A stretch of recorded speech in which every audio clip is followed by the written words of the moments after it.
Hi, this is my cultural genogram. So I'm first going to talk about my dad's side. So with ethnicity and culture, all my family members on my dad's side are European, except for my grandpa, who's 25% Indian, and my grandma, who is 75% Scottish. We didn't do a lot of things that pertain to our ethnicity and culture, but we did do a little bit. And one of the main things that we did is we made homemade haggis and Scotch pies, and which are right here. And then for my mom's side, for ethnicity and culture, almost all my family on my mom's side are part Arab. My grandma's European, but my grandpa's full Arabic. I never got to meet him though because he passed away before I was born. But yeah, according to my grandma, he didn't really treat her very well, and so she ended up leaving him. But yeah. And then honestly, my family never really did anything that pertained to our culture, so I don't really have any examples of that. But anyways, for education, all my family members on my mom's side got their high school diplomas, except for my Aunt Jody. College was a really big deal on my mom's side, actually, and my mom's parents really wanted all their children to go to college, but if they decided not to, they were supportive either way. And here's the two flags for my mom's side. Okay, so sources of power. On both sides of my family, both parents have power over their children, no matter the age. And all of us can make our own decisions, but when it came down to needing an opinion or looking for approval, we would always go to the parent figure to get that approval or opinion.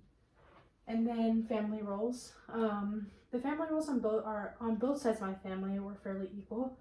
Both would contribute to taking care of the kids and providing for them, while also just working together to get things done regardless of who was getting it done. And yeah, so and most of my family on both sides were like this. And here's my mom actually, then me, and also my dad and my baby brother.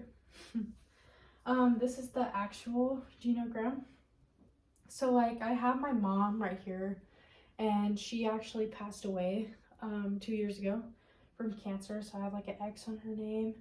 And then it goes to my dad over here, and then all my siblings, and you can see right here that me and my brother Braxton, I put the two lines because we get along really well. I'm super close with him. And then it goes, and then up here is my grandpa, and then my grandma, and she also passed away a couple months after my mom did, actually. So yeah, so I put an X there. Anyways, her and my Aunt Cindy, they were really close. Yeah, I remember them just being super close when I was younger. And then one of their other daughters, which is my Aunt Barb, her and her daughter Letitia, they don't really get along very well. They're just kind of yeah. And Letitia never really gets along with her sister, which is my other aunt, and her name's Trista. Yeah, so a lot of that side of the family don't really get along with each other, but yeah. And then a lot of my family members suffer from depression on really both sides of my family. Yeah, and a lot of especially my dad's side of the family, people are my family members, they've been medically prescribed that they were depressed. But yeah, and then it shows all of my cousins and my uncles and aunts and stuff. Yeah, I'm probably not gonna explain everybody on here, but yeah, that's my genogram.